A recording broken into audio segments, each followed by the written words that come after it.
Merci, pasteur. Gloire à Dieu. J'ai dit tout le monde, gloire à Dieu. Quelle chose merveilleuse d'être dans la présence du Seigneur à un dimanche pareil. Quelque chose par rapport aux gens. S'il y a le soleil, ils se plaignent. S'il pleut, ils se plaignent. Et Dieu dit, bon, qu'est-ce qu'il va faire maintenant? Que voulez-vous? Nous bénissons Dieu pour un jour merveilleux aujourd'hui, au nom de Jésus. Et le Dieu de justice, qui fait lever le soleil de justice, briller sur nous, nous donnera la gloire pour ce jour merveilleux au nom de Jésus. Il dit, pasteur, écoutez le message, regardez le soleil. Il a dit, d'accord. Je vais prier pour la pluie, pour que la pluie vienne, et je n'aurai pas écouté mon message. Quel que soit ce que Dieu veut pour vous, vous l'aurez aujourd'hui au nom de Jésus. Miracle, libération, puissance, guérison, tous dans votre vie au complet au nom de Jésus. Aujourd'hui, Dieu a été bon, mais aujourd'hui spécialement, il sera bon pour toi. Prions ensemble. Père, nous te remercions pour cette heure. Nous te remercions pour ta bonté, pour ton amour. Tu nous as tellement aimés que tout ce dont nous avons besoin pour la vie, tout ce dont nous avons besoin pour le ciel, tout ce dont nous avons besoin chaque jour, à tout moment dans nos vies, accorde-nous-les et nous prions qu'en ce jour, que tu déverses tes bénédictions sur chacun de nous au nom de Jésus. La joie et le bonheur pour chacun, la libération et le salut pour tout le monde, et la puissance qui nous amène à tenir ferme, en bonne santé, accorde à chacun au nom de Jésus. Bénis chacun au-delà de ses attentes. Au nom puissant de Jésus, nous prions. Dieu t'a déjà béni, tu peux t'asseoir. Nous considérons la parole de Dieu aujourd'hui en Marc au chapitre 10, verset 19. Marc au chapitre 10.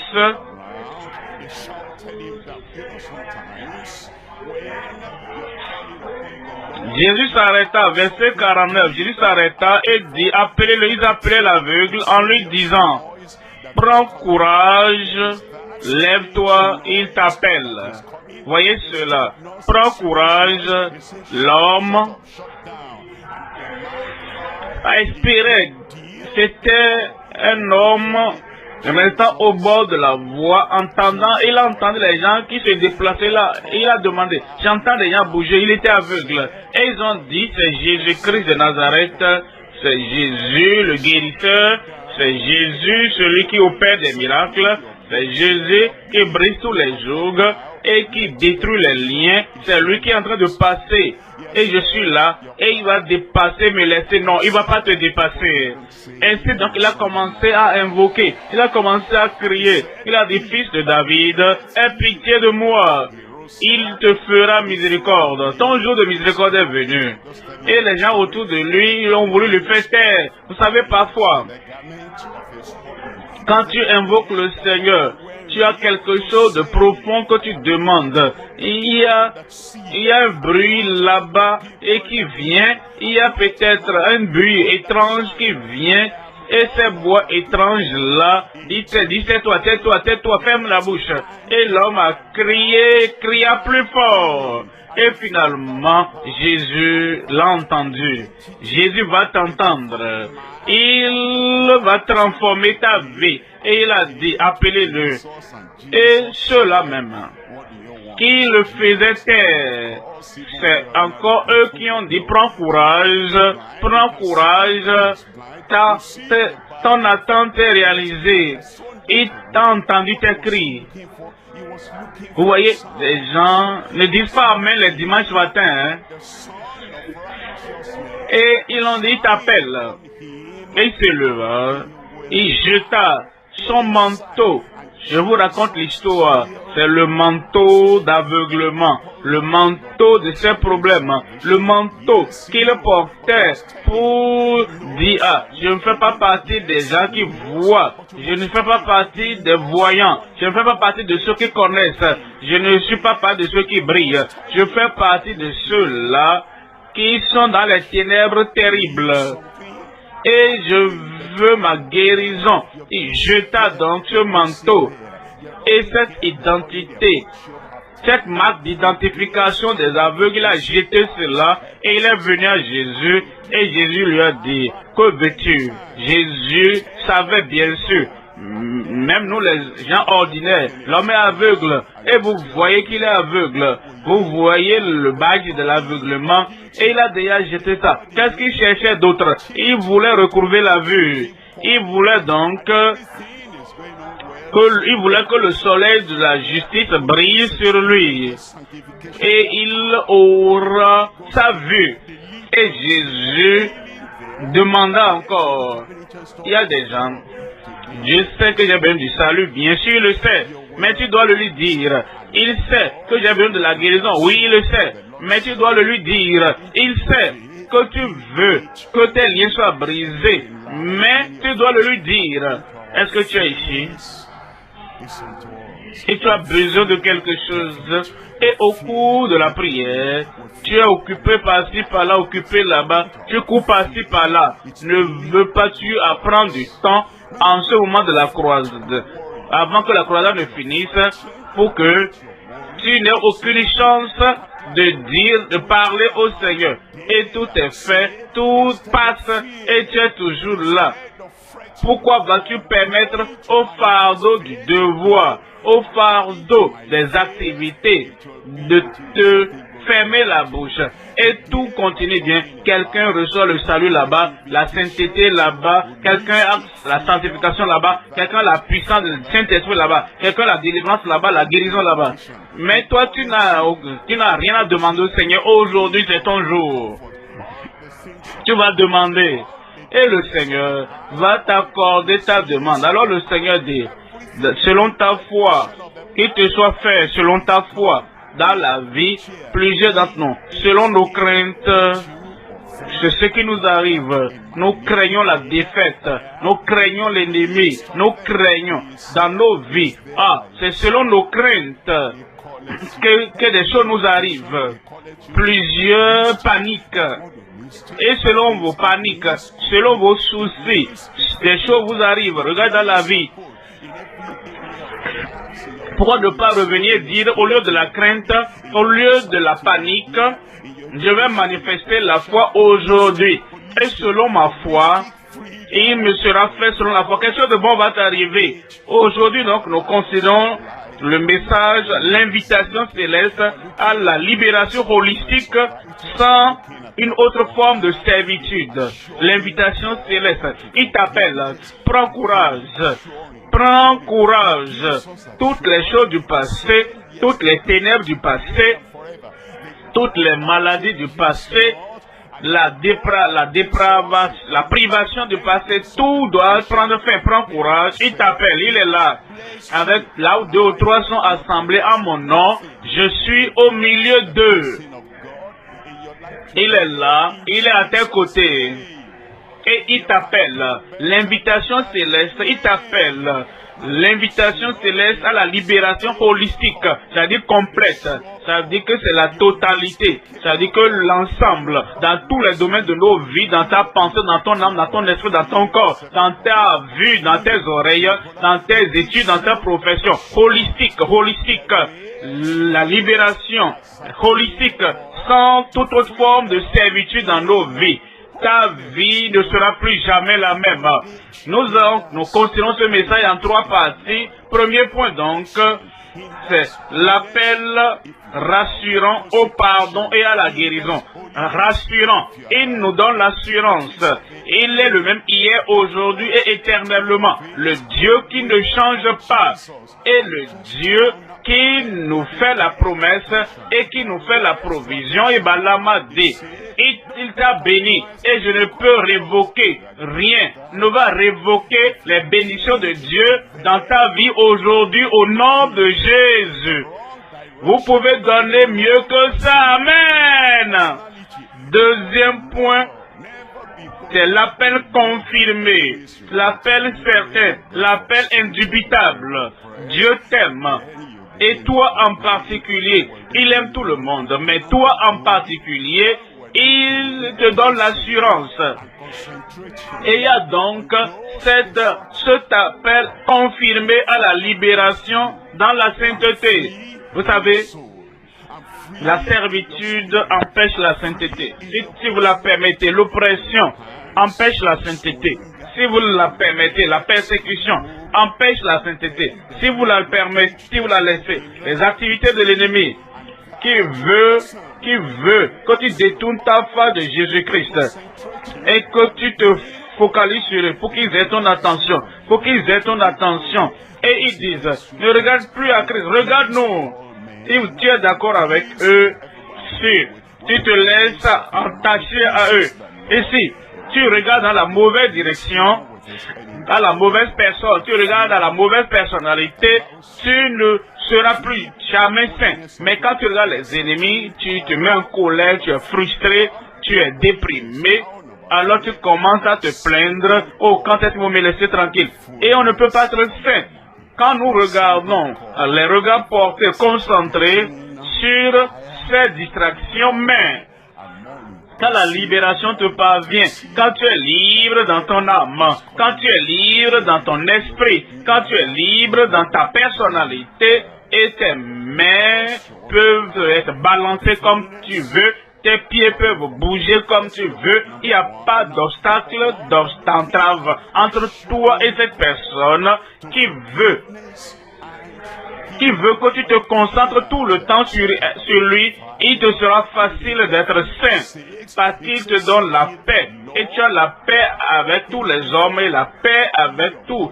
Et quand les voies d'un homme sont agréables à Dieu, il fait qu'il soit en paix avec tous les hommes, même ses ennemis. Tu as la libération qui te permet de maintenir la sainteté de vie. Donc l'appel confirmé à la libération dans la sainteté. Troisième point maintenant, l'appel ascendant à sa plénitude. L'appel ascendant. La voix monte de plus en plus, devient plus forte, plus impressive et plus intense, et le ciel t'appelle.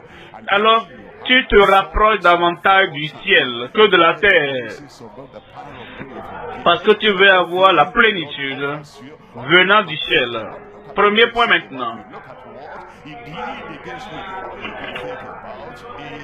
L'appel rassurant au pardon et à la guérison. En Ésaïe 55, verset 6, cherchez l'Éternel pendant qu'il se trouve. Invoquez-le tandis qu'il est prêt. Verset 7 dit que le méchant abandonne sa voie. La voie de la mort, la voie qui semble juste à un homme, mais la fin est celle de la mort. Et Dieu ne veut pas que nous périssons.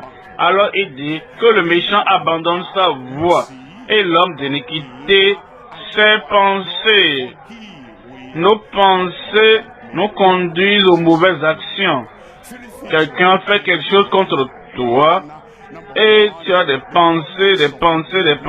Tu oublies les promesses de Dieu, la puissance de Dieu. Tu oublies tout ce que Dieu te donne. Ce à quoi tu peux penser, regarde ce qu'il a pensé, regarde ce qu'il a fait contre moi. Tout ce à quoi tu penses, regardez les blessures. Qu'est-ce qu'il va faire maintenant pour me venger? Qu'est-ce qu'il va faire et lui rendre l'appareil? Ces pensées-là gâtent nos vies et ruinent notre vie. C'est pourquoi l'injuste qui ne pense pas au progrès, qui ne pense pas à la puissance, qui ne pense même pas aux bonnes choses de la vie,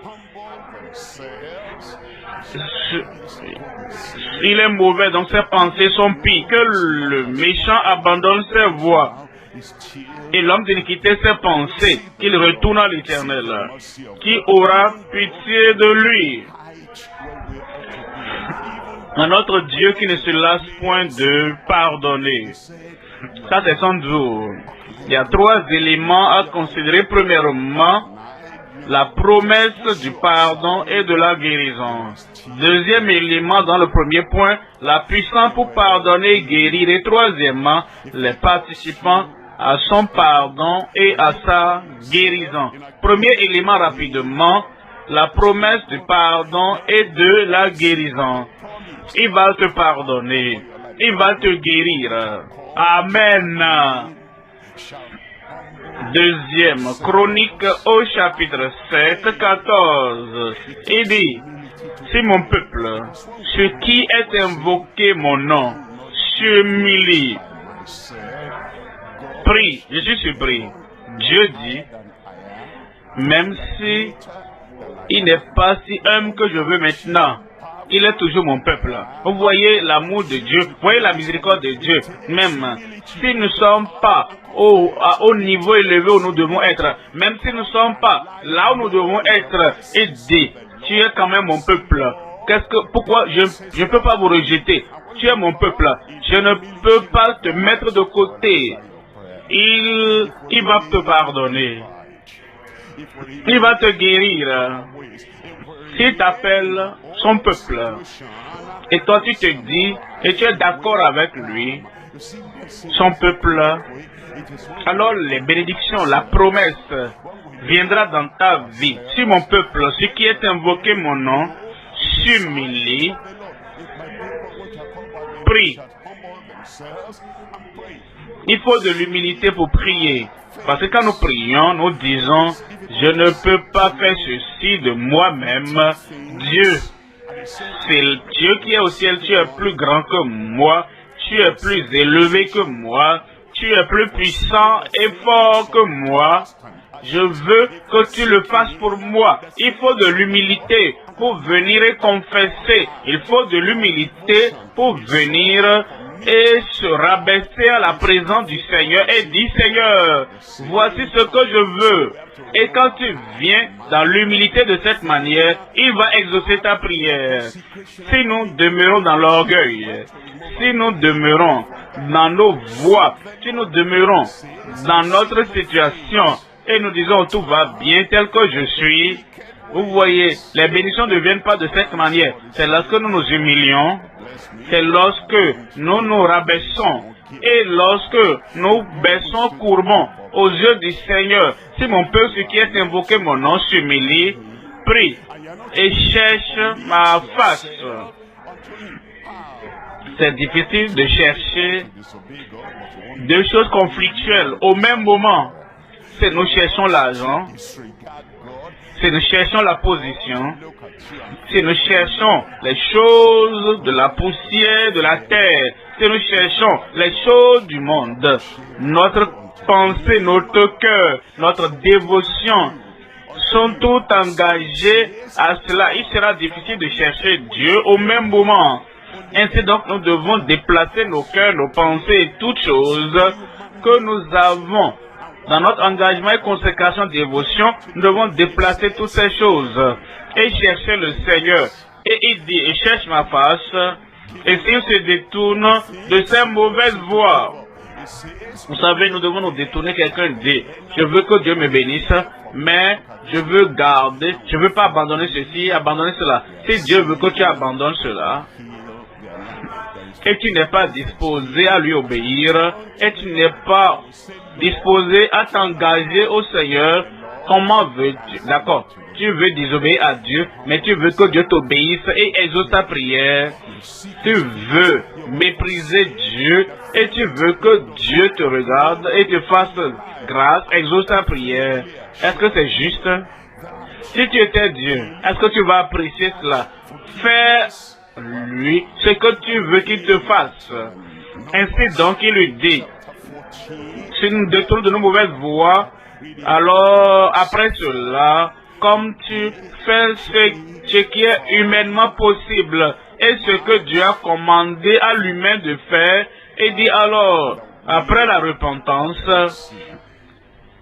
après avoir abandonné les mauvaises choses qu'il veut que tu abandonnes, il dit alors, après cela, je l'exaucerai des cieux, voyez cela, je lui pardonnerai son péché et je guérirai son pays. Il y a le pardon, il y a la guérison, comme nous revenons au Seigneur et nous disons, Seigneur, me voici. Le Seigneur va t'exaucer aujourd'hui. Tu t'humilies, tu pries, tu cherches sa face et tu abandonnes les choses qui n'approuvent pas dans ta vie. Et de façon certaine et définie, cette guérison, ce pardon viendra. Nombre au chapitre 14, chapitre 21 plutôt, Nombre 21, 4. Ils partirent de la montagne de Hor par le chemin de la mer Rouge pour contourner le pays d'Édom. Le peuple s'impatienta en route. À cause de la route, le découragement est venu et ça vient à tout le monde. Mais la meilleure chose à faire, c'est que tu ne peux pas contrôler tes émotions, tes sentiments, tes réactions. Quand il y a le découragement, enferme-toi quelque part et ne dis rien. Retire-toi du public. Tu es découragé. Parce que ce découragement, si tu ne fais rien, enferme-toi. Tu diras ce que tu ne devras pas dire. Tu feras ce que tu ne dois pas faire. Et ce que tu dis, ce que tu fais dans le découragement te causera de plus grands problèmes dans la vie. Voyez le verset 5. Verset 5 dit, et le peuple parle contre Dieu et contre Moïse.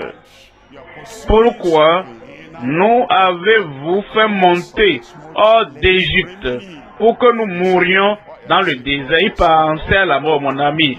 Qu'est-ce qui est arrivé? C'est même pas aussi lourd que ça. Les gens ont enduré plus que ça. Et ils ont continué leur chemin et ils étaient contents, joyeux. Ils n'ont même pas permis à cette petite chose de leur pousser à penser à la mort. Pourquoi je suis vivant? Arrête ça. Arrête ce type de langage sur toi.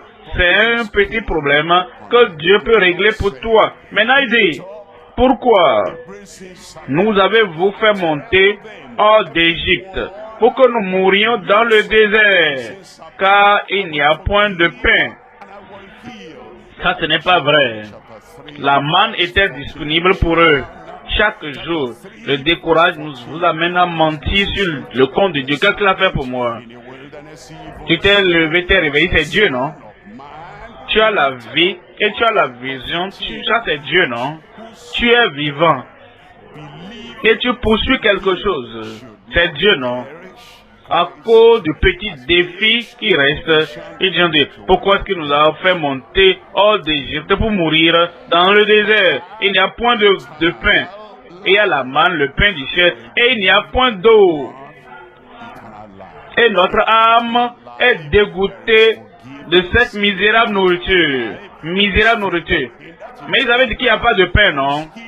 Et pour cela, les problèmes sont venus sur eux. Et l'Éternel a dit, élevez un serpent d'airain et dites-leur que quiconque regardera ce serpent d'airain, je vais pardonner et je guérirai. En Jean chapitre 3, verset 14. Jean chapitre 3, verset 14. Et comme Moïse éleva le serpent dans le désert, il faut de même que le Fils de l'homme soit élevé. Pourquoi? Verset 15. Afin que quiconque croit en lui ne périsse point. Christ a fait la provision pour que tu ne périsses point. Amen. Mais il est la vie éternelle. Il donnera à chacun la vie éternelle. Et dans cette vie éternelle, il y a le pardon. Dans cette vie éternelle, il y a la libération. Dans cette vie éternelle, il y a la guérison. Dans cette vie éternelle, il y a une vie heureuse, joyeuse. Deuxième élément maintenant. Dans le deuxième élément, c'est la puissance pour pardonner et guérir. La puissance pour pardonner et guérir. Dieu a établi Christ, son Fils unique, afin que, quel que soit ce que quelqu'un a fait, s'il vient à Dieu à travers Christ, le pardon viendra, la libération viendra, et la guérison viendra. Matthieu chapitre 9, verset 6. En Matthieu 9, verset 6. Matthieu 9, 6. Afin que vous sachiez. Or, afin que vous sachiez que le Fils de l'homme, Jésus-Christ, a sur la terre le pouvoir, la puissance de pardonner les péchés. A la puissance, le pouvoir sur la terre de pardonner les péchés maintenant. S'il a le pouvoir sur la terre de pardonner les péchés, maintenant il est reparti au ciel.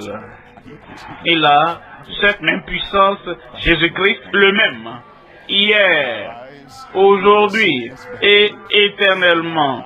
Il a ce pouvoir, même maintenant, de pardonner.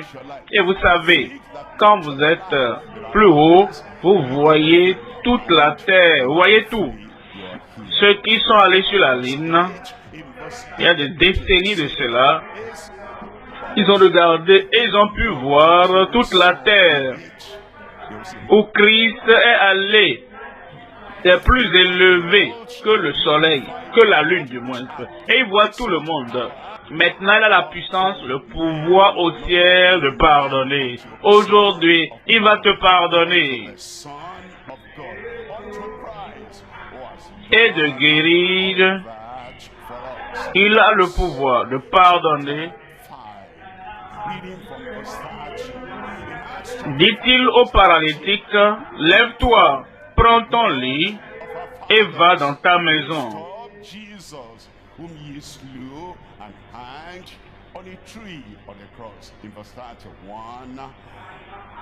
Dans ta maison.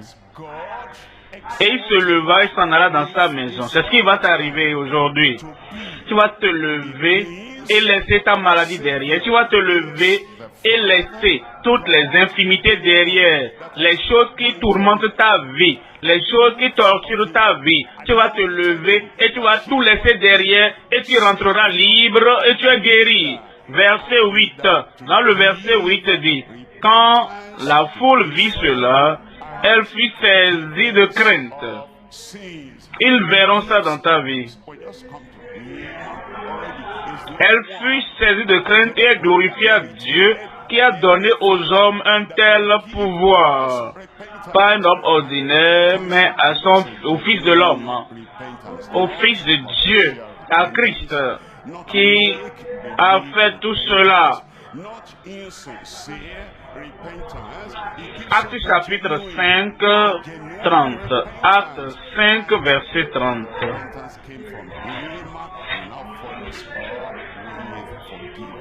Le Dieu de nos pères a ressuscité Jésus que vous avez tué en le pendant au bois. Verset 31. Dieu l'a élevé par sa droite comme prince et sauveur. C'est le Père Dieu au ciel qui l'a établi, qui l'a approuvé et qui l'a oint pour qu'il soit le sauveur et le guérisseur, pour donner à Israël la repentance et le pardon des péchés. Il nous donne. Nous venons simplement à lui. Il est le seul établi, approuvé, oint par le Père Céleste, qui peut nous donner la repentance, et la repentance qu'il donne est la repentance authentique. Ce n'est pas la repentance superficielle, ce n'est pas une repentance qui fait semblant, ce n'est pas une repentance insincère, et nous donne l'authentique, la repentance authentique. Et parce que la repentance vient de lui, il l'a fait suivre du pardon. En Actes chapitre 10, 38. Actes chapitre 10, verset 38.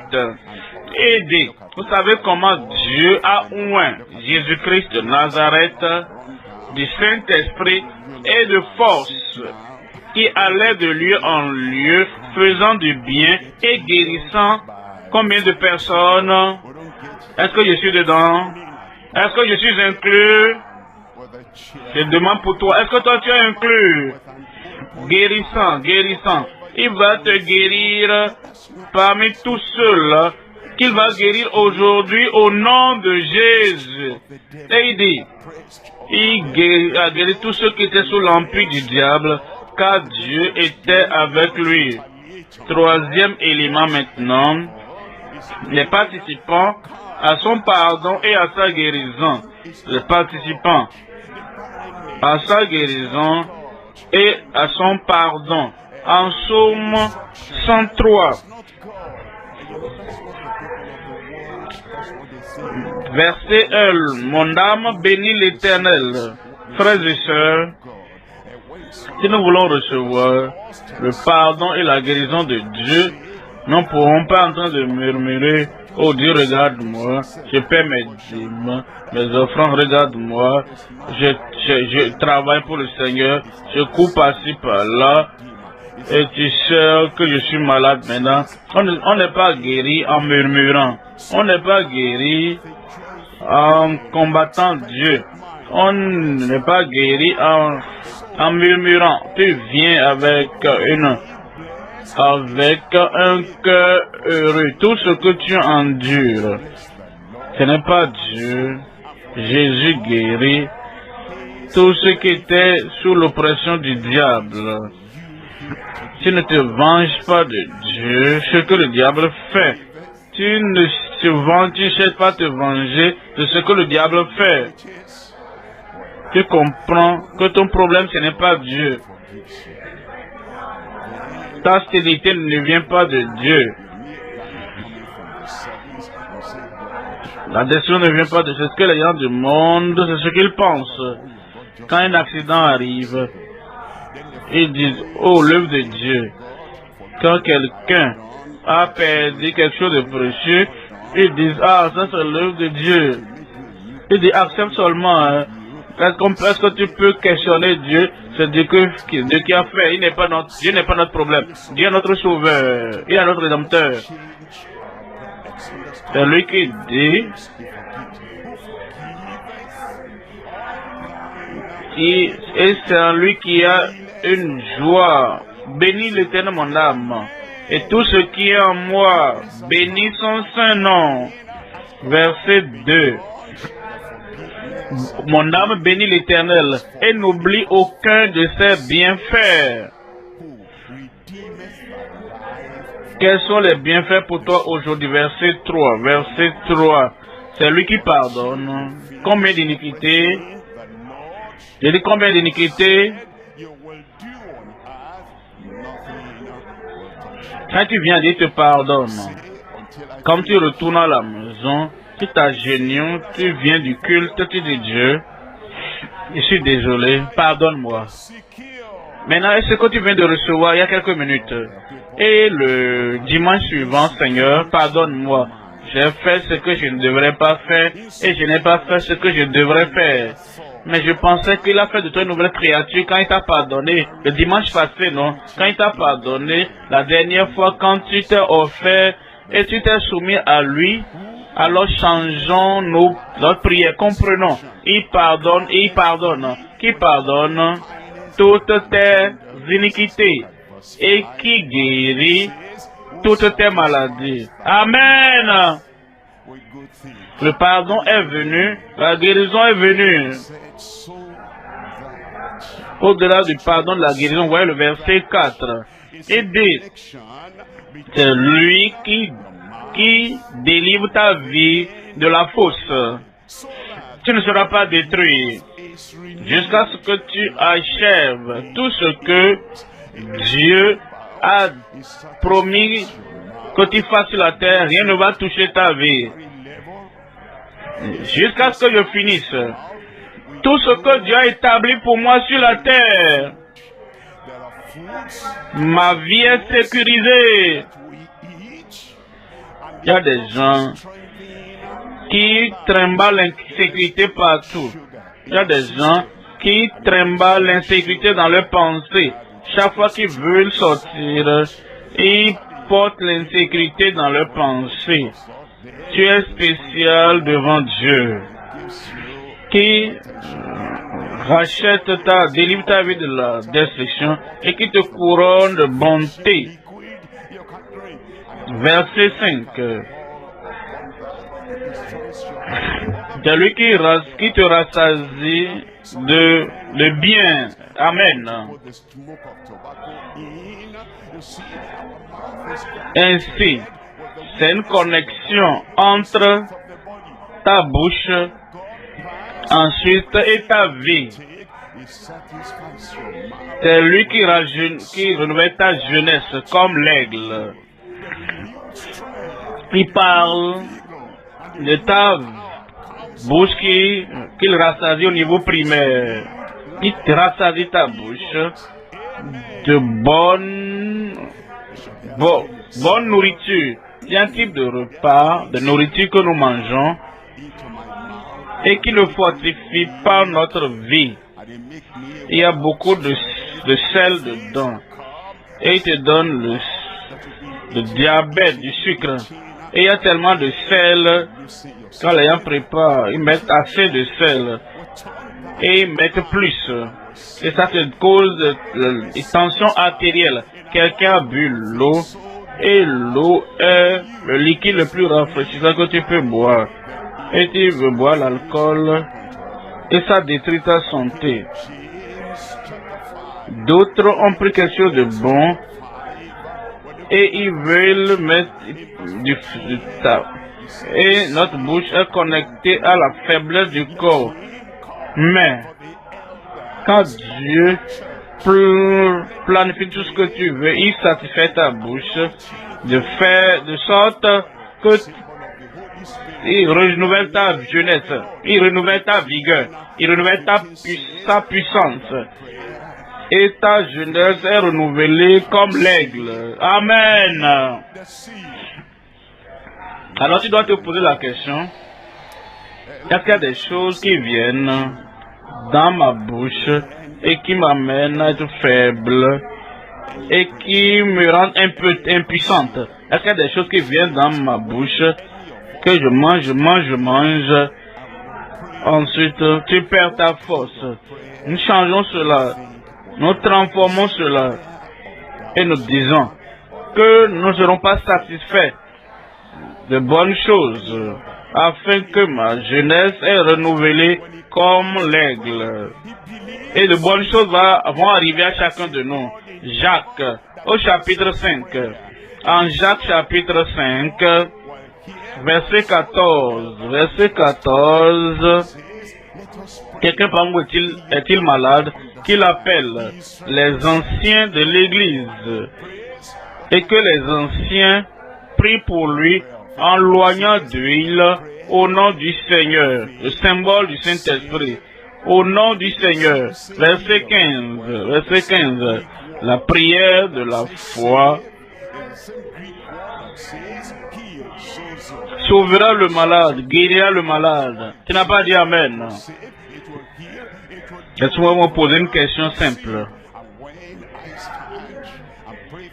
Quand un ancien, un prédicateur, quand un responsable ou le GS, quand quelqu'un parmi nous est debout ici et nous prions, quel type de prière pensez-vous que nous allons faire? C'est une prière de doute ou c'est la prière de foi?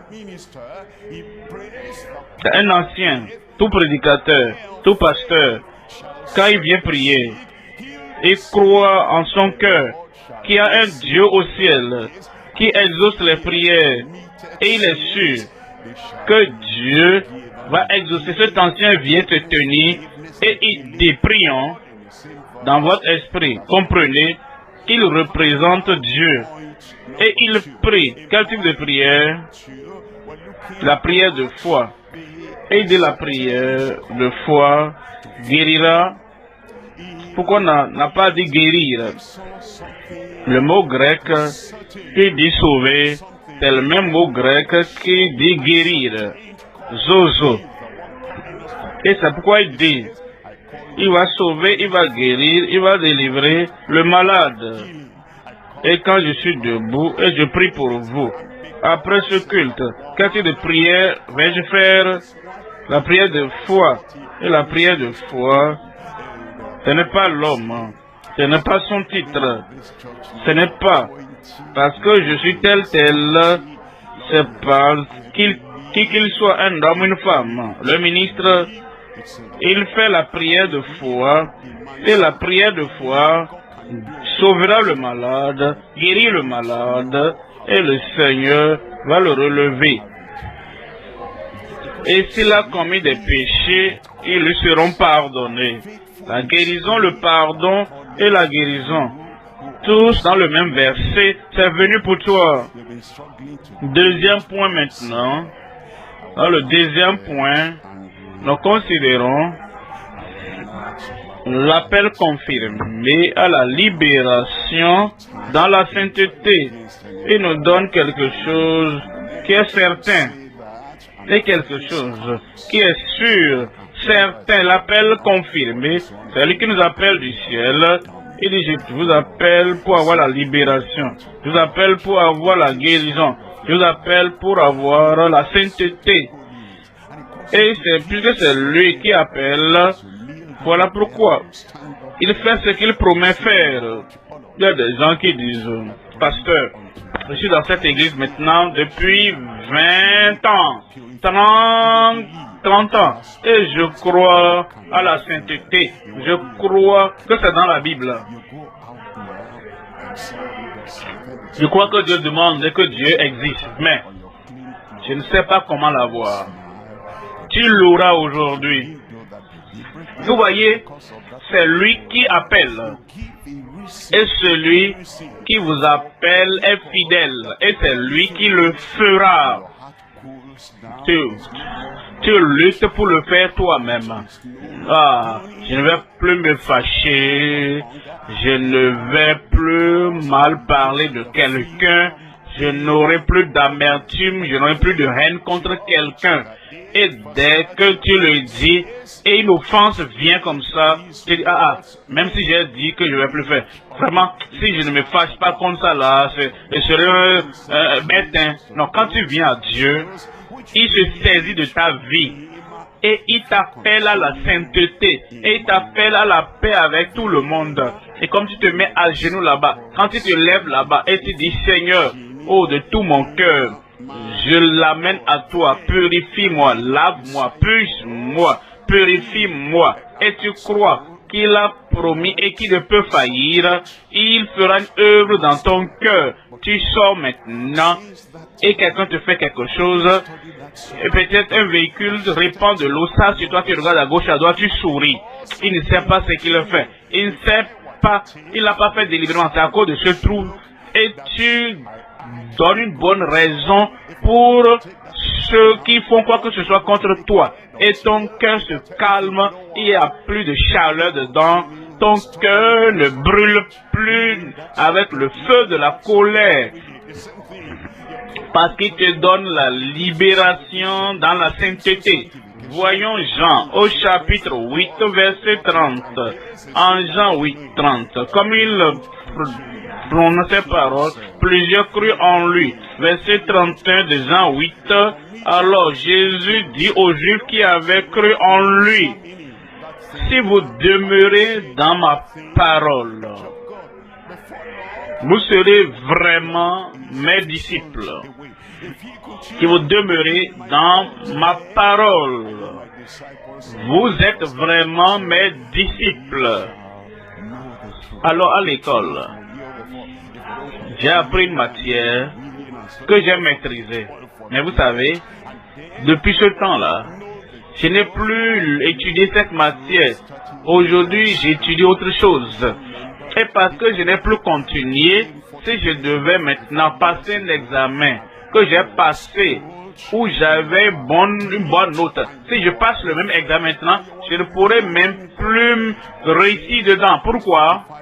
Parce que je n'ai plus continué à étudier cette matière, à lire cette matière, à apprendre cette matière chaque jour. C'est la même chose.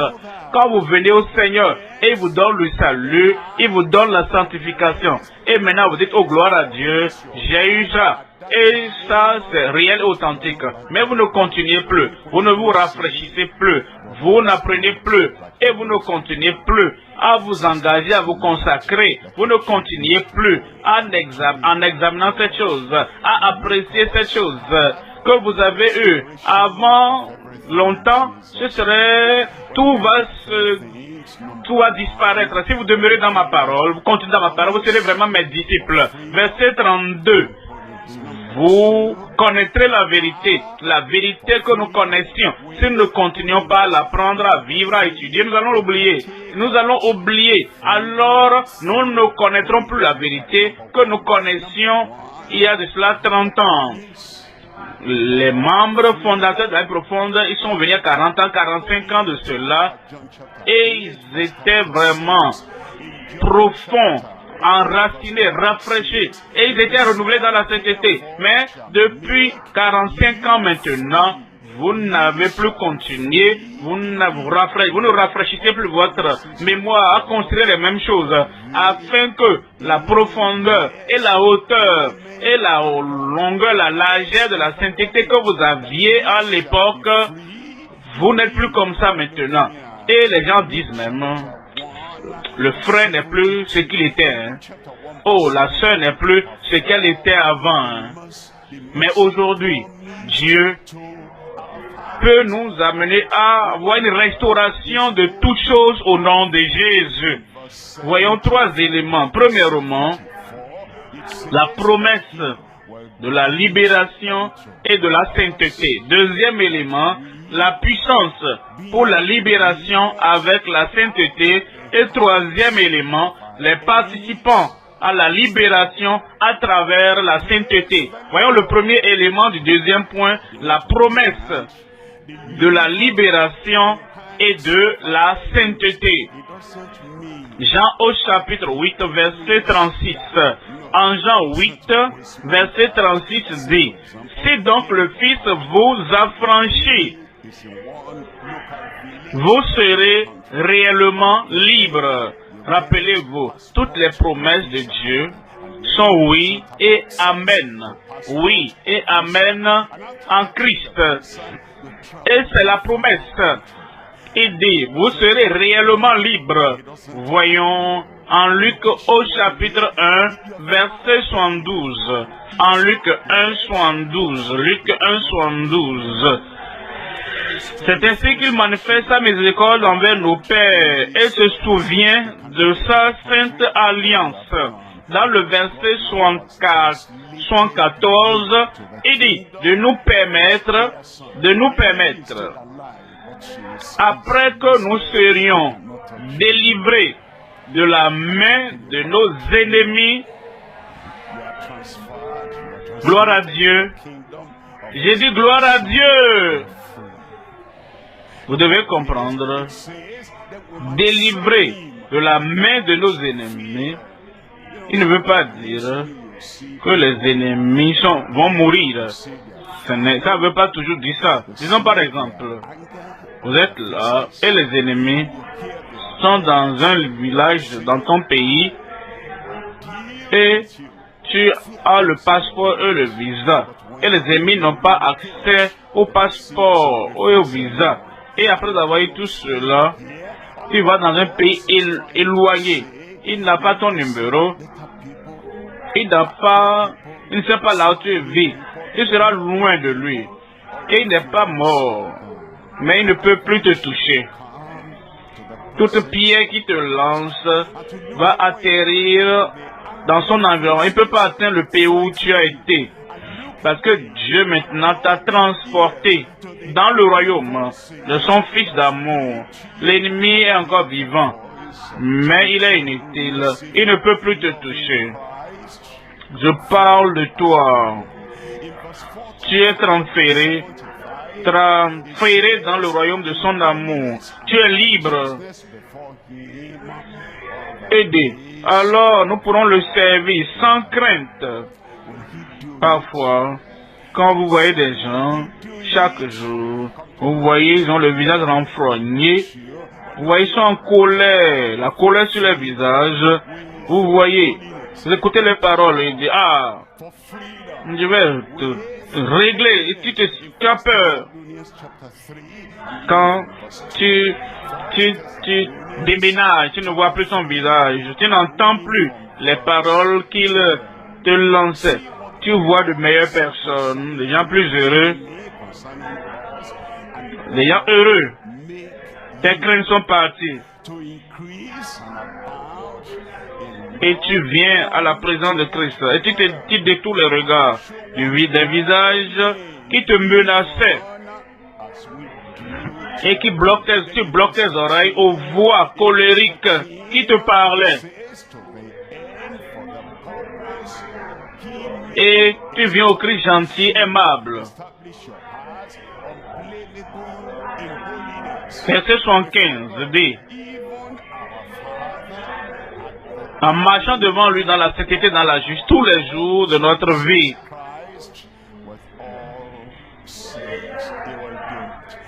Est-ce qu'il va le faire? Deuxième élément, la puissance pour la libération avec la sainteté.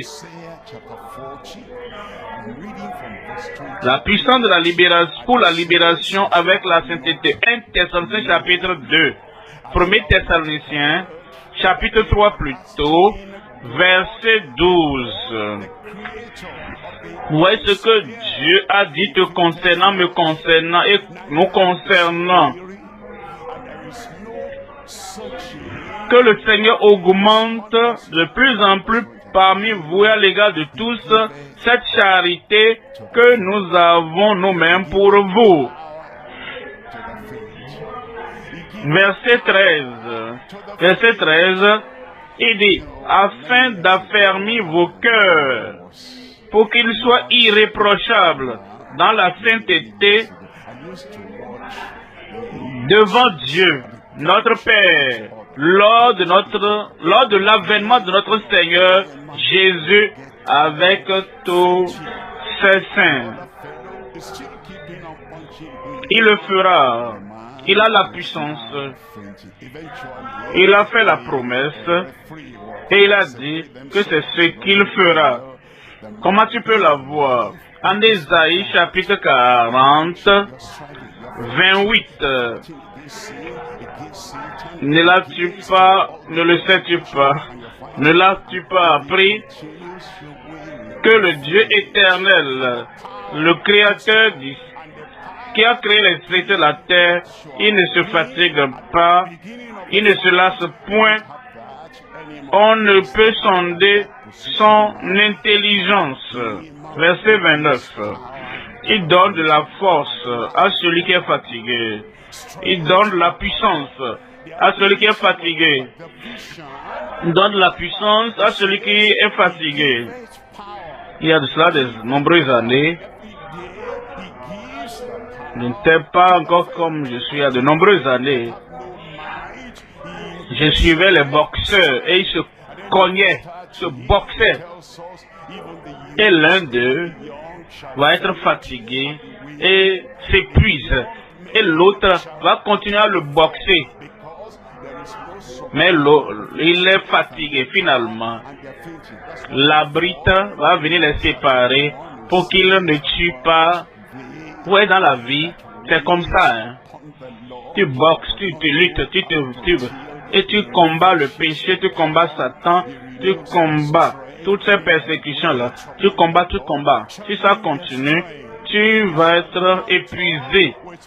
Et la puissance pour tenir, la puissance pour être ce que tu avais été au début du combat, tu n'as plus cela.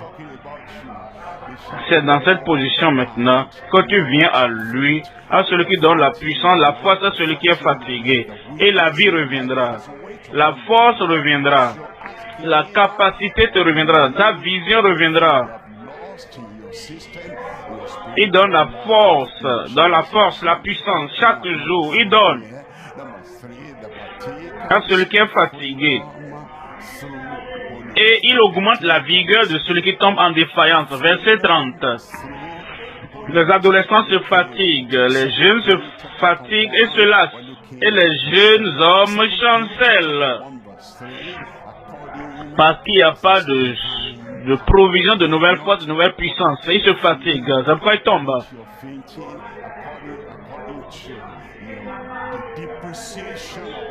Mais ceux qui se confient en l'Éternel, je ne vais pas sortir à moins qu'ils ne me rafraîchissent. Ils renouvellent ma force. Ceux qui se confient en l'Éternel renouvellent leur force. Ils prennent le vol comme les aigles, ils courent et ne se lassent point. Ça parle de toi. J'ai dit ça parle de toi.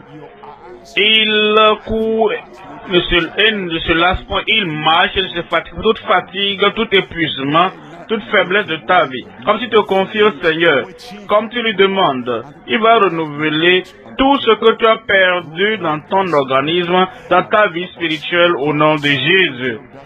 Troisième élément maintenant, les participants à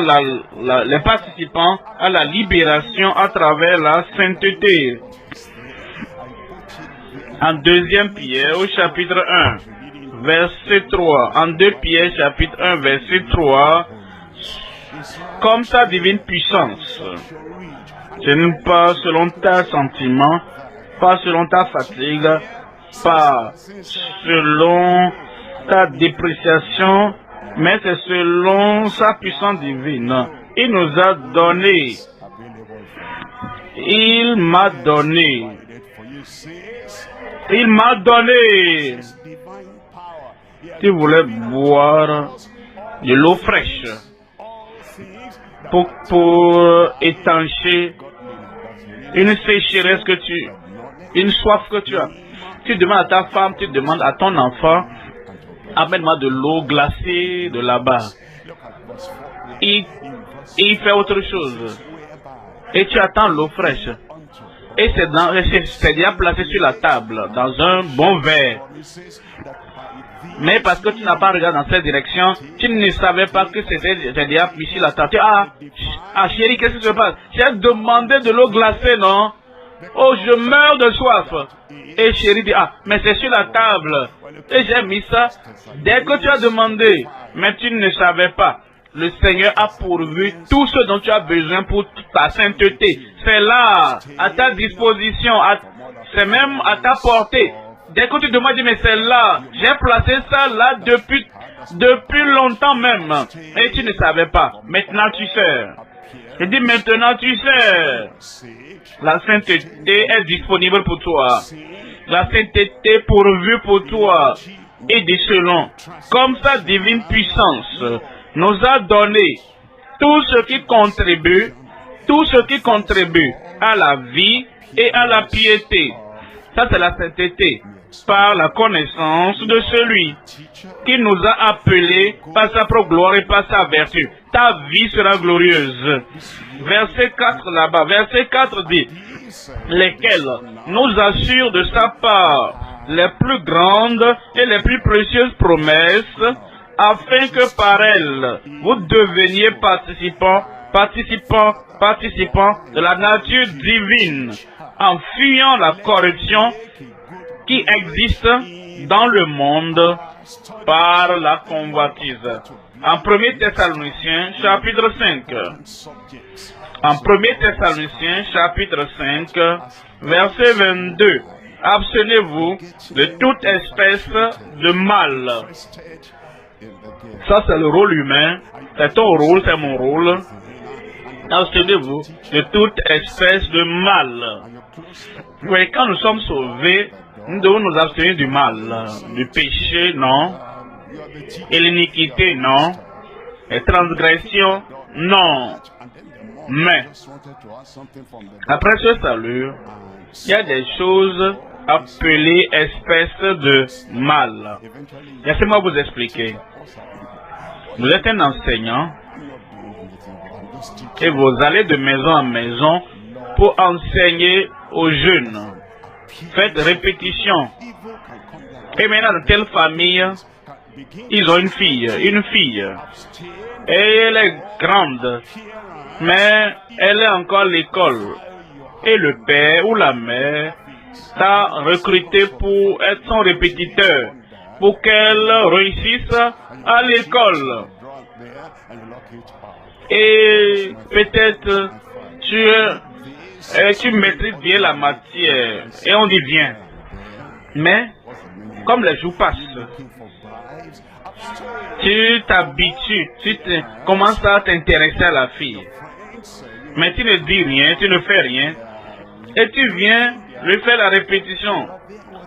Et tu fermes la porte. Et tu fermes la porte. Et tu enseignes. Et la fille innocente, et c'est toi le répétiteur. Et en fermant la porte comme ça, et la mère voulait demander la question à la fille. Et a vu que la porte est fermée. Elle frappe à la porte. Tu ouvres la porte. Enseignant, qu'est-ce qui se passe ici? Pourquoi tu fermes la porte? Non, on ne fait rien. On fait le coup. Pourquoi fermer la porte alors? Ça, c'est une espèce de mal. Le mal peut venir de cette manière. Et les parents peuvent commencer à te soupçonner. Abstenez-vous de toute espèce de mal. Le dossier que tu as au bureau là, et la personne vient demander, et tu mets ça sous la chaise, ou bien dans le tiroir là-bas, et tu fermes le tiroir. Où est mon dossier? Où est mon dossier? Où est mon dossier? J'ai besoin de... Vraiment c'est urgent pour moi. Et tu cherches par-ci par-là. Ça veut dire quoi? Tu cherches quelque chose, et abstenez-vous de toute espèce de mal. Tes amis viennent, et ils boivent leur alcool, et tu es là avec eux. Ainsi, comme ils boivent, ils disent, et toi, tu as honte de dire, je ne bois pas, et tu prends une bouteille d'alcool, et ils boivent, et tu fais semblant de ne pas boire, mais tu verses ça dans ton verre quand même, et tu tiens le verre. Est-ce que ce n'est pas une espèce de apparence de mal? Il y a des choses qui vont sembler être comme si tu fais le mal. Alors abstiens-en de toute espèce, de toute apparence du mal. Verset 23, il dit que le Dieu de paix vous sanctifie lui-même tout entier, et que tout votre être, l'esprit, l'âme et le corps soient conservés irrépréhensibles lors de l'avènement de notre Seigneur Jésus-Christ. Est-ce que ça va arriver? Est-ce que ça va arriver? Verset 24. Celui qui vous a appelé est fidèle, et c'est lui qui le fera. Il le fera dans nos vies. Il le fera et nous donnera une expérience inoubliable de sanctification et de sainteté au nom de Jésus. Troisième point maintenant. Troisième point, l'appel ascendant à sa plénitude du ciel. L'appel ascendant, c'est-à-dire il nous a appelés avant et il est en train donc de grader l'appel, et c'est un appel plus élevé que ce que nous avons eu avant. En Jean au chapitre 10, verset 10. En Jean 10, le voleur ne vient que pour dérober, égorger et détruire. Il ne va rien dérober de ta vie. Il ne va pas te détruire. C'est comme ça que tu dis ton amen. Il ne va pas écourter le programme, le plan de Dieu de ta vie au nom de Jésus. Il ne va pas te détruire non plus. Il ne pourra pas me détruire. Vous savez? Monsieur là-bas, là, c'est un destructeur, il ne craint personne, jeune, vieux, garçon, fille, homme, femme. Ce monsieur-là, il détruit, hein.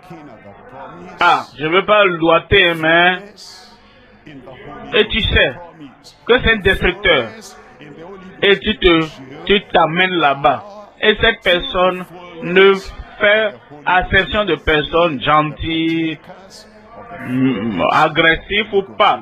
Quiconque vient dans ces environs, si tu t'amènes là-bas, il va te détruire. Alors si nous savons que cette personnalité, le diable là, il va partout et cherchant qui va détruire, pourquoi est-ce que tu t'amènes là-bas? Vers les herboristes, vers les serviteurs de Satan, vers ceux-là qui ont soif du sang. Pourquoi est-ce que tu deviens leur ami? Pourquoi tu t'approches d'eux? Pourquoi ne pas sortir du milieu d'eux? Pour que tu ne te vendes pas aux destructeurs. C'est ce que le diable fait. Mais Jésus a dit, moi je suis venu afin qu'ils aient la vie et qu'elle soit dans l'abondance. L'abondance. La vie abondante pour toi. Il y a 3 éléments à considérer. Premièrement, la promesse de la plénitude dans le Saint-Esprit. La promesse de la plénitude dans le Saint-Esprit. Deuxième élément, la puissance par la plénitude du Saint-Esprit. Troisième élément, les participants à la plénitude du Saint-Esprit. Vous savez, nous avons la promesse. Ensuite, nous faisons la prière. Ensuite, nous devenons possesseurs de la puissance. Et ensuite, nous avons la vraie puissance et la plénitude du Saint-Esprit. Est-ce que vous avez reçu le Saint-Esprit depuis que vous avez cru? Je suis sauvé. Bon. Est-ce que vous avez reçu le Saint-Esprit depuis que vous avez cru? Je suis sanctifié. Merveilleux. Est-ce que vous avez reçu le Saint-Esprit depuis que vous avez cru? Regardez le premier élément, la promesse de la plénitude dans le Saint-Esprit. Voyons Actes des Apôtres, chapitre 2, verset 38. Actes 2, verset 38. Pierre leur dit, repentez-vous et que chacun de vous soit baptisé au nom de Jésus-Christ pour le pardon de vos péchés. Et vous recevrez le don du Saint-Esprit. Je recevrai et vous recevrez. Ne vous arrêtez pas là. Ne cessez pas de demander au Seigneur, parce qu'il donne le Saint-Esprit à ceux qui les lui demandent.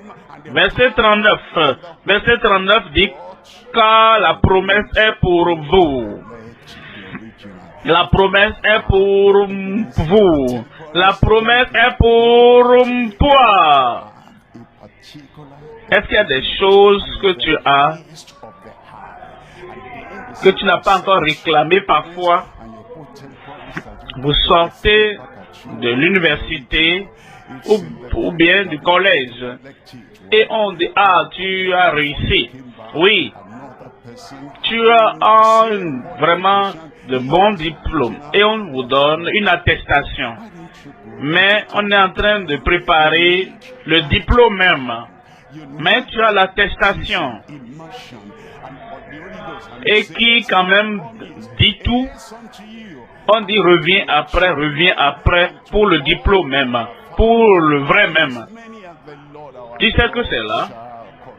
Tu connais le chemin qui me... C'est là où tu as fait toutes ces années d'études, le même lieu. C'est là où le diplôme se trouve. C'est le lieu où tu as le salut, le même lieu où tu as la sanctification, le même lieu, c'est là où tu auras le baptême et la puissance du Saint-Esprit. Mais tu n'es plus reparti rechercher le diplôme. Après tout, j'ai l'attestation, j'ai l'évidence, même si c'est temporaire. Vous savez quoi? Tu veux avoir un emploi et c'est même le plus bon emploi. On dit, ah, présente un diplôme et tu mets l'attestation. On te retourne ça. Où est le diplôme?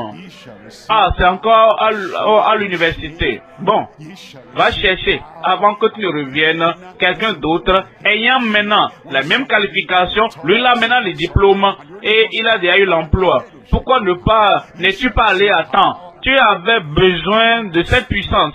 Tu as besoin de ce baptême, de cette immersion et du Saint-Esprit. Il dit, car la promesse est pour vous, pour vos enfants et pour tous ceux qui sont au loin, en aussi grand nombre que le Seigneur notre Dieu les appellera. Deuxième élément maintenant, la puissance par la plénitude du Saint-Esprit. La puissance. Tu auras la puissance. Pas seulement. Il y a des gens, ils disent, ah, j'ai le Saint-Esprit. Parce que, est-ce que je peux vous montrer que j'ai le Saint-Esprit? J'ai dit, montre-moi. Il commence à trembler. C'est le Saint-Esprit, ça? Tout le monde peut trembler, non? Même Satan peut trembler. Là est la réalité de la puissance de Dieu. Tu l'auras. Actes des Apôtres, chapitre 1, verset 8. Et vous recevrez une puissance. Je parle la langue. Va au-delà de ça. Vous recevrez une puissance. Oh, je tremble. Vous recevrez une puissance. Ah, il y a une manière, ma tête bouge quand quelqu'un parle de quelque chose. Et le Seigneur vient sur moi et ma tête tremble. Non, calme-toi. Vous recevrez une puissance. La puissance pour parler avec confiance. La puissance pour prêcher efficacement. La puissance pour guérir les malades. La puissance pour délivrer les opprimés. La puissance pour reproduire les miracles de Christ. Vous recevrez une puissance. Le Saint-Esprit survenant sur vous. Et vous serez mes témoins à Jérusalem, dans toute la Judée, dans la Samarie, et jusqu'aux extrémités de la terre. Je prie que cette puissance vienne sur les enfants bien-aimés, sanctifiés de Dieu aujourd'hui, au nom de Jésus. Troisième élément maintenant, les participants à la plénitude du Saint-Esprit. Les participants. Voyons Jean. Au chapitre 7, Jean 7, lisons à partir du verset 37, le dernier jour, le grand jour de la fête, Jésus se tenant debout, s'écria, si quelqu'un a soif, qu'il vienne à moi et qu'il boive.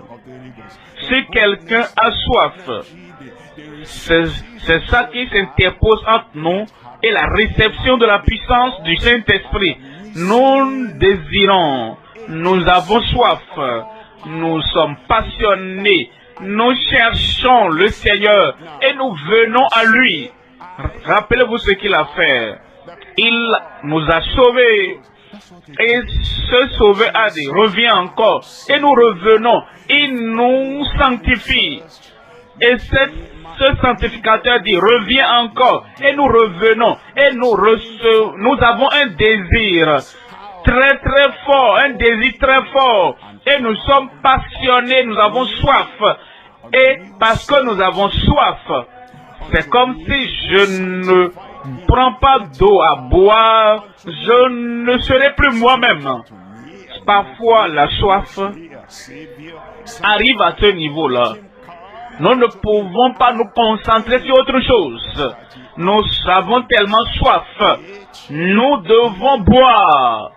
Quand vous comprenez que tout ce que je pourrais faire, je n'arrive pas à le faire parce qu'il me manque la puissance du Saint-Esprit, le courage, l'audace, l'énergie, les ressources que je devrais avoir, je ne les ai pas parce que je n'ai pas l'agent de toute la puissance dans ma vie. Et tu es vraiment désespéré à ce sujet. Et tu dis, je dois avoir la puissance du Saint-Esprit. C'est ce qu'il faut. Et c'est quoi Jésus-Christ dit. Si quelqu'un a soif, qu'il vienne, qu'il laisse tout de côté, laisse tout ce qu'il fait, qu'il se concentre sur cette puissance du Saint-Esprit et qu'il vienne à moi. Et à moi qui sauve, qui l'a sauvé, à moi qui l'a sanctifié, qu'il vienne à moi.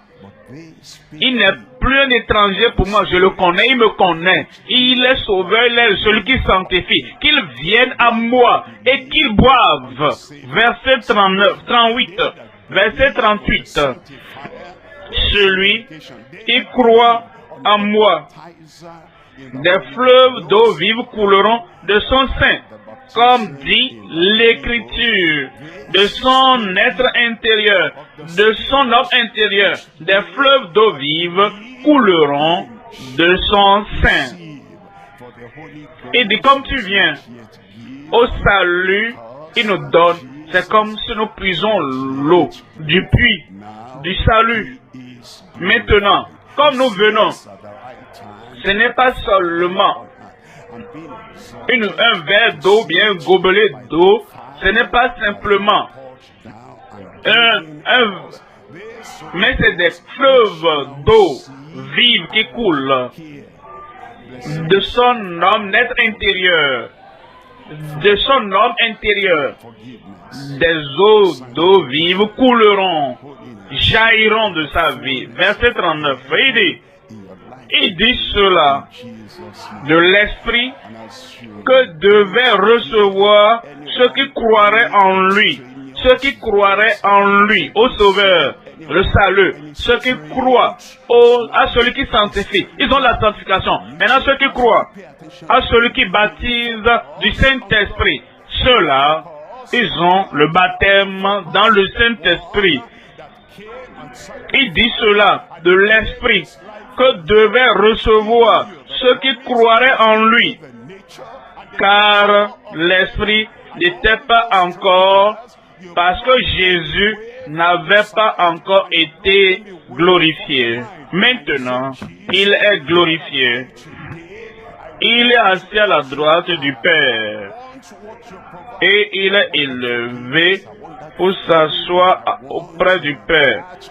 Il l'avait envoyé et nous a donné ce Saint-Esprit que vous voyez et entendez. Toutes les bonnes choses sont venues pour vous. La libération, le pardon, la sanctification, la sainteté et la plénitude du ciel dans ta vie aujourd'hui au nom de Jésus. Et comme tu n'écoutes plus des voix étranges, comme tu ne regardes plus personne d'autre, tu n'écoutes plus des étrangers, comme tu ne prêtes plus attention à eux, et tu te concentres sur Dieu, tu te concentres sur Christ, tu te concentres sur celui qui est venu et qui t'est sacrifié et qui a donné sa vie pour toi et qui te donne la promesse. Il te donne la nature et la nature du ciel. Et tous ces étrangers, tu les bloques de ta vue et tu les éloignes de toi. Tu dis, Jésus, me voici aujourd'hui. Je veux ce que tu as. Je veux ce que tu pourvois. Je veux ce pardon. Je veux ce pardon. Je veux cette libération. Et je veux cette sainteté. Je veux cette plénitude qui vient du ciel. Et dans ton cœur, dans ta pensée, dans ta vie, tu es centré sur Dieu. Et tu viens en cherchant le Seigneur. Cette vertu, cette puissance céleste, cette onction céleste viendra dans ta vie au nom de Jésus. Que toute voix étrange soit ôtée de ta vie. Que toute vue soit ôtée. Que Dieu les emporte pour qu'il te laisse avec Dieu. Et entre toi et Dieu, et de tout ton cœur, et de toute ta pensée, tu dis, Seigneur, je veux ce que tu as pour moi. Je veux ce que tu as pour moi. Et aujourd'hui, entre rien et toi, entre toi et Dieu, le Seigneur te donnera tout ce dont tu as besoin en abondance aujourd'hui au nom de Jésus. Levons-nous maintenant et parlons à Dieu. Disons, Seigneur, me voici de tout mon cœur, de toute mon âme, de toute ma pensée, je viens à toi. Je viens avec un désir, je viens avec passion, je viens avec soif. J'ai soif, Seigneur, j'ai soif, Seigneur. Et tout ce que tu as pour moi, Seigneur, tu vas me le donner. Ou ta bouche parle à Dieu maintenant.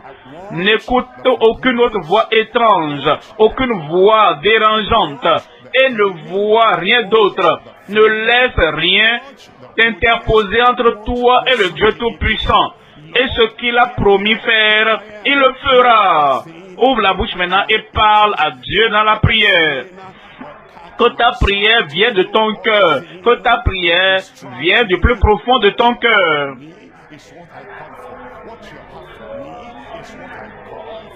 Parce que tu as besoin du pardon de Dieu. Quand est-ce que tu vas être sauvé? Pourquoi tu vas permettre à quelqu'un de t'arracher l'opportunité du salut? Alors, porte la voix devant le Seigneur. Dieu dans son saint sanctuaire, il veut guérir, il veut sauver, il veut délivrer, il veut affranchir. Que ces voix étranges soient éloignées de toi. Dis Seigneur, me voici, Seigneur, me voici. De tout mon cœur, de toute mon âme, de tout mon être, je veux le pardon, je veux le pardon, je veux la guérison, je veux la libération, je veux la sainteté, je veux la sanctification. Seigneur, me voici, me voici. Rien d'autre ne va attirer mon attention, rien d'autre ne va attirer mon attention, rien d'autre ne va me distraire. Ce que tu as pour moi, donne-le-moi, Seigneur, donne-le-moi, Seigneur. Celui qui vous appelle est fidèle, et c'est lui qui le fera. Celui qui est fidèle, la fidélité atteint le ciel, et elle atteint toutes les générations. Celui qui vous a appelé est fidèle, et c'est lui qui le fera. Il est fidèle, il sauve. Il est fidèle, il pardonne. Il est fidèle, il affranchit. Il guérit et délivre. Il est fidèle, il brise tous les jours. Il est fidèle, il nous rendra saints. Saints. Recherchez la paix avec tous les hommes et la sanctification sans laquelle personne, aucune femme ne verra le Seigneur.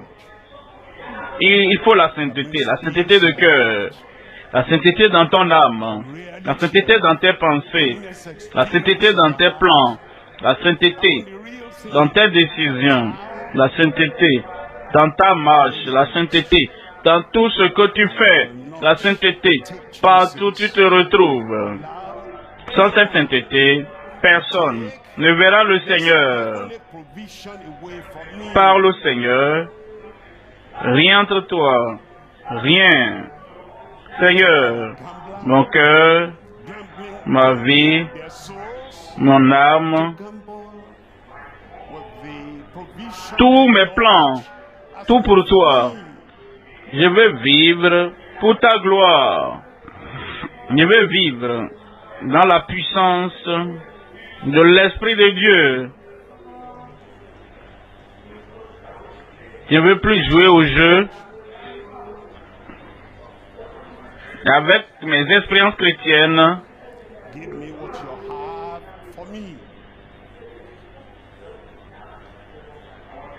Je veux la vraie expérience, la vertu du Seigneur, qui apporte la paix dans le cœur, la réalité de l'espérance, de la sainteté dans le cœur.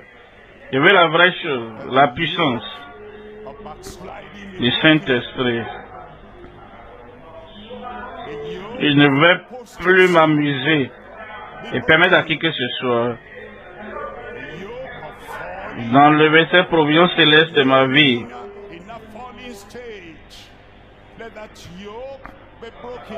Ne permet pas à un joueur de jouer avec leur âme, avec les provisions que Dieu a faites pour moi.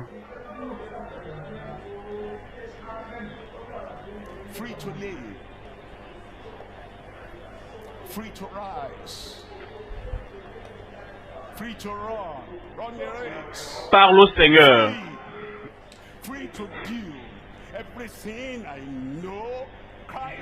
Donne-moi ce que tu as pour moi.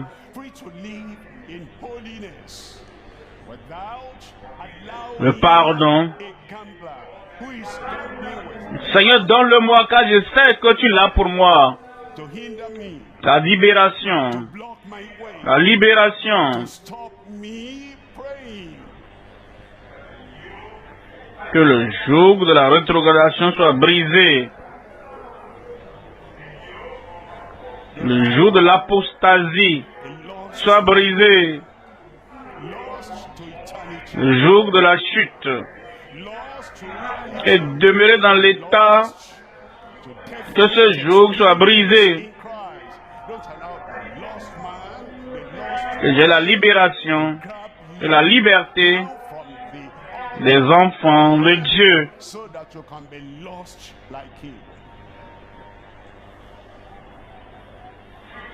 Libre pour vivre. Libre pour se lever. Libre pour courir. Libre. Libre pour faire et connaître Christ. Libre pour vivre dans la sainteté. Sans permettre à un joueur qui joue avec le ciel de m'empêcher, de bloquer ma voix, de m'empêcher de prier.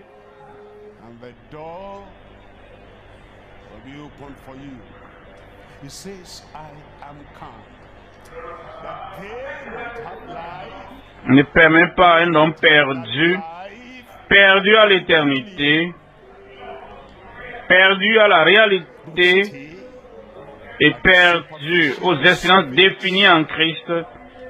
Ne laisse pas aux hommes perdus, une femme perdue,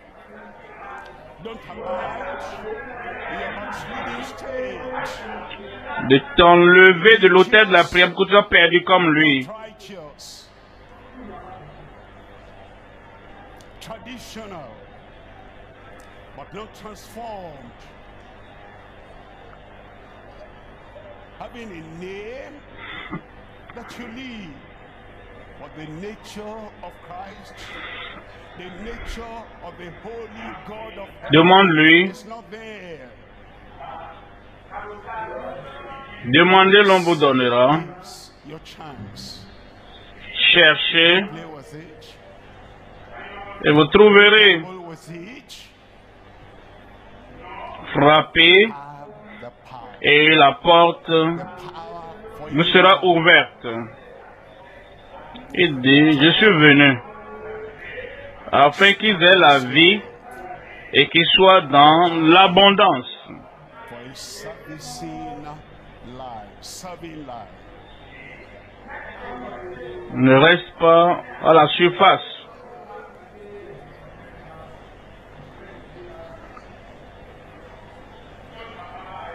Ne demeure pas dans ton état de rétrogradation.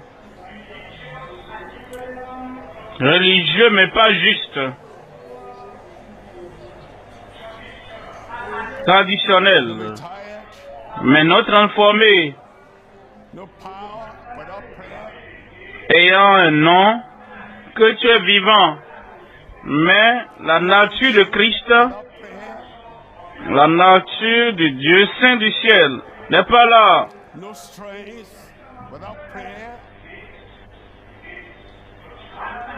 Mais c'est ta chance. They that wait upon the Lord. Ne t'amuse pas avec. They'll mount up with wings as eagles. La puissance pour une nouvelle vie. Run, will not be weary. They'll walk La puissance pour une vie sans tâche. La puissance for you. pour une vie de service. He calleth you. Behold, he calleth you. Respond. Come. Your eyes are blind to your future. Come. Christ are blind to his provision for you. Come. Ne sois pas fatigué, il n'y a pas de puissance sans la prière.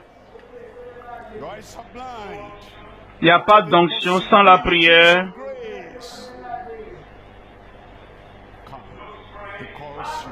Il n'y a pas de force sans la prière. Ceux qui se confient en l'Éternel renouvellent leur force. Ils prennent leur vol comme des aigles. Ils courent. Ils ne se fatiguent pas. Ils courent et ne se lassent point. Le Seigneur t'attend. Voici, il t'appelle. Il t'appelle. Réponds. Viens.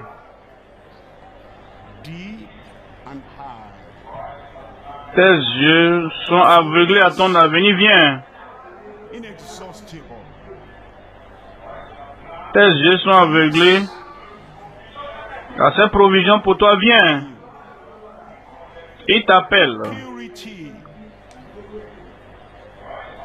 Tes yeux sont aveuglés aux possibilités de la grâce. Viens.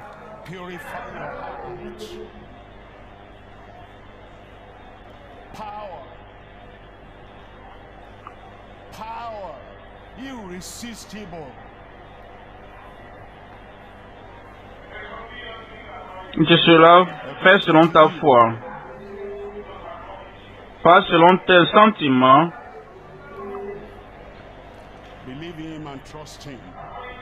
Selon ta foi, crois,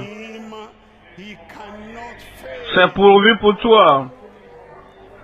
Le pardon profond, large,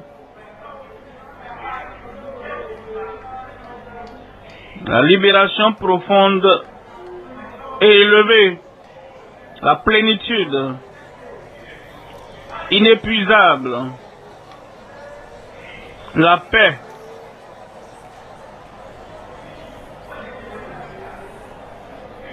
la pureté,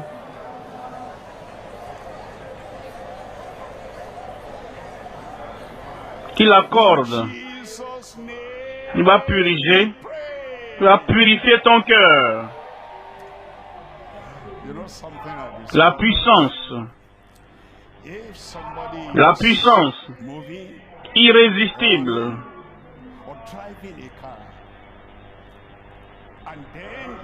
Il te l'accordera.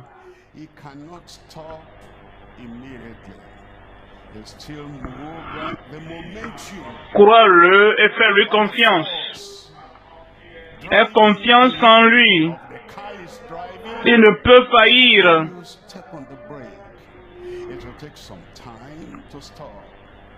I discover when people are praying, if they're really into the prayer, the momentum of the prayer, the fire in the prayer, the passion in the prayer.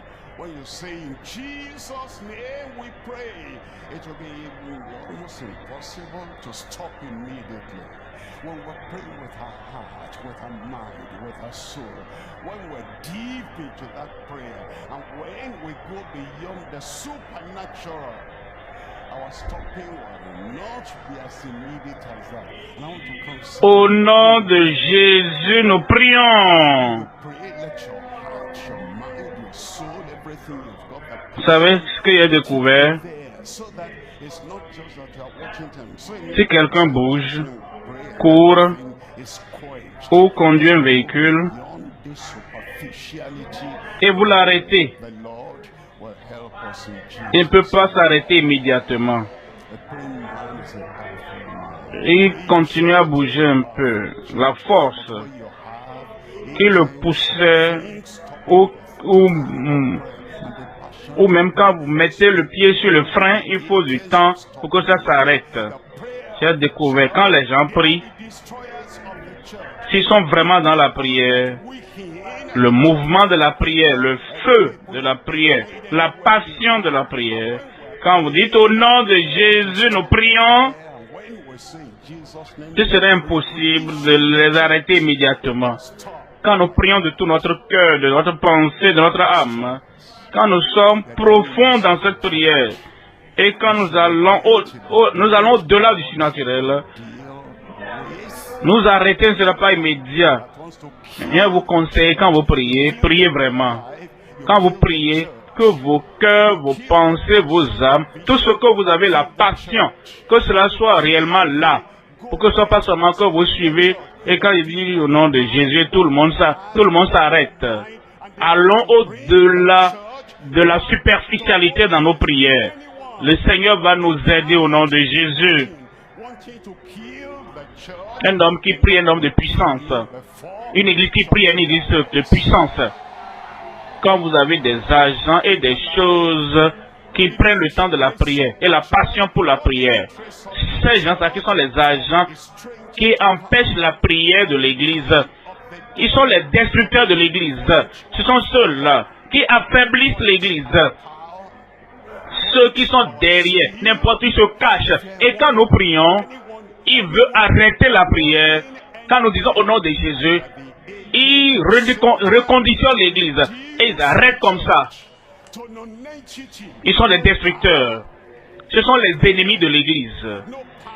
Ils doivent se repentir s'ils ne veulent pas que Dieu règle leur compte. Et ceux-là qui veulent tuer l'église, ils tuent la vie de prière et tu tues l'église. Tu tues la passion, la vision et tu tues l'église. Et tu tues ceux-là qui sont au frontaux, ceux dans les cœurs, les pensées, et qui veulent amener l'église, ramener l'église à la sainteté. Quiconque derrière le rideau et qui veut tuer l'église, le Seigneur va le tuer avant que l'église demeure. La vie profonde, on n'a pas suscité l'église. Dieu n'a pas suscité l'église pour qu'un étranger vienne du camp du diable pour venir éteindre notre feu, éteindre notre puissance, éteindre notre zèle. Si tu es un ouvrier, qui que tu sois, et tu travailles quelque part, et tu es un agent de Satan pour réduire l'église à néant, plus de puissance, plus de prière, plus de passion, et nous devons t'adorer. Au lieu d'adorer Dieu, le Seigneur va te déplacer de là. Maintenant, ils ne vont pas arrêter nos prières. Nous ne sommes pas des gens qu'on peut arrêter par les agents de Satan. Notre Dieu, notre Christ, notre Sauveur, notre Seigneur, notre Maître est plus grand que tout messager du diable derrière n'importe quelle église. Ouvre la bouche maintenant et prie. Et dis Seigneur, cette église ne mourra pas dans le manque de prière. Cette église ne mourra pas en craignant un homme, en adorant un homme. Cette église, nous avons Christ, notre Sauveur, comme le premier dans nos cœurs. Nous l'exaltons. Nous cherchons le royaume de Dieu premièrement. Nous ne cherchons pas à plaire à un homme, à craindre un homme. Il ne peut pas nous frapper. Il veut nous troubler. Qu'il le fasse. Nous n'adorons pas les persécuteurs.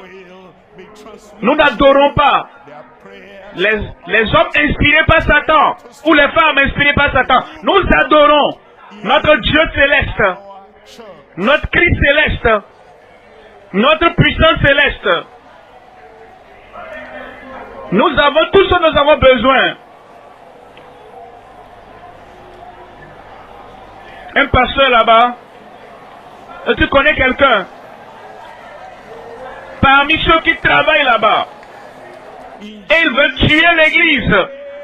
Chassez-les de là. Avant qu'ils ne détruisent la puissance de prière de l'église. We exalt you. We appreciate your love that you have provided all these blessings for us. And help us, Lord, that you will not allow. Électroniciens, ne donnez pas les haut-parleurs à ceux qui prient, qui ne prient pas pour nous. Nous ne voulons pas écouter un micro qui envoie leur prière.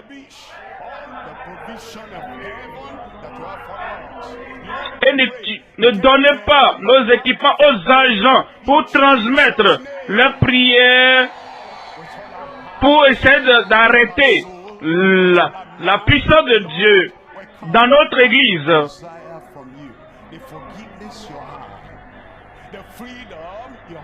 The salvation you have, the sanctification you have, the holiness you have, the power of the Holy Ghost you have for every one of us. Grant everyone. Give everyone. Supply. Au nom de Jésus, nous prions. Père, nous te remercions pour ce jour. Nous t'aimons. Nous t'honorons. Nous t'exaltons. Nous t'apprécions, ton amour, l'amour que tu as pour nous, toutes ces bénédictions pour nous. Et tu ne permettras à personne, un soi-disant frère, une soi-disant sœur, un soi-disant ouvrier, empêcher, jouer toutes les provisions du ciel que tu as pour nous. Seigneur, nous prions. Sors-les de notre voix au nom de Jésus. De tout notre cœur, de toute notre âme, de toute notre pensée. Seigneur, nous venons. Et nous désirons de toi le pardon que tu as, la libération que tu as, le salut que tu as, la sanctification que tu as, la sainteté que tu as, la puissance du Saint-Esprit que tu as. Pour chacun de nous, accorde à chacun, donne à chacun, pourvois à chacun au nom de Jésus. Que les bénédictions du pardon soient réelles, que notre libération soit réelle, pour que, Seigneur, tu ôtes le style de vie hypocrite de la vie de chacun, de quiconque dit qu'il a eu le pardon et la libération. Que le salut soit réel. Que la grâce soit réelle. Que la pureté de vie soit réelle. Et que la puissance du Saint-Esprit soit réelle dans chacune de nos vies au nom de Jésus. Que chacun revienne transformé et apporte gloire au nom de leur Sauveur. La gloire au nom du sanctificateur. La gloire au nom de celui qui baptise du Saint-Esprit. Que nos vies progressent, aillent de l'avant dans la direction de ton plan, dans la direction de la rédemption que tu as pour toute l'Église au nom de Jésus. Touche-les et guéris ceux qui sont malades, ceux qui sont déprimés, touche-les et délivre-les. Ceux qui sont égarés, touche-les et renouvelle leur vie. Apporte tes bénédictions, qu'ils soient visibles, pratiques, et que cela soit visible. Envoie tes bénédictions dans chaque vie au nom de Jésus. Nous te remercions parce que nous savons que tu as exaucé. Au nom de Jésus, nous prions. Et notre Amen. Que Dieu bénisse chacun de vous.